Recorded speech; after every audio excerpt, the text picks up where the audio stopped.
नहीं, हमारी पहले मानसिकता बदल। रुकिए रुकिए रुकिए, केसारी लाल के जितने फैन हैं वीडियो पूरा अंत तक देखना बाकी है, और किसी के फैन आप जा सकते हैं। केसारी लाल के जितने भी फैन हैं वीडियो पूरा अंत तक देखेंगे। दोस्तों देखिए केसारी लाल यादव किस मिजाज में अपने फॉर्च्यूनर ऑटोमोबाइल मुजफ्फरपुर में पहुंचे, और किस शानदार कारों से दोस्तों वो पहुंचे। फॉर्च्यूनर से दोस्तों वो आया मुजफ्फरपुर के गांव में, एक के शहर वहां पे पहुंचे। दोस्तों देखिए वीडियो पूरा कैसे केसारी लाल यादव अपने फैंस के बीच में उनके फैंस फोटो ले रहे हैं, इंटरव्यू वीडियो भी ले रहे हैं। तो दोस्तों वीडियो आप सब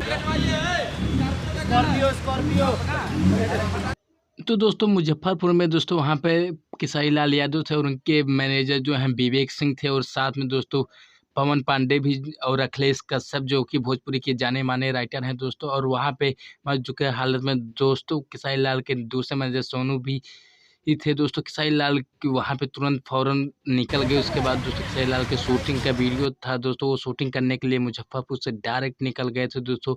आप देखिए किस मिजाज में उसके फ़ैन उनसे फ़ोटो खिंचाए और बात किए दोस्तों। तो दोस्तों ऐसे ही केसारी लाल की वीडियो देखने के लिए हमारे चैनल को सब्सक्राइब करें। दोस्तों केसारी लाल से जुड़े रहने के लिए, केसारी लाल के सभी वीडियो देखने के लिए भोजपुरी म्यूजिक चैनल को जल्दी से जल्दी सब्सक्राइब करें, और पाएँ केसारी लाल से जुड़ी हर खबर, छोटी-छोटी खबर इस वीडियो पे दोस्तों। वीडियो को बहुत सारा प्यार और आशीर्वाद दोस्तों। हम मिलते हैं नई वीडियो केसारी लाल यादव के संग। तो दोस्तों जय हिंद, जय भारत, जय हो भोजपुरी समाज। सब्सक्राइब करें भोजपुरी म्यूजिक चैनल को।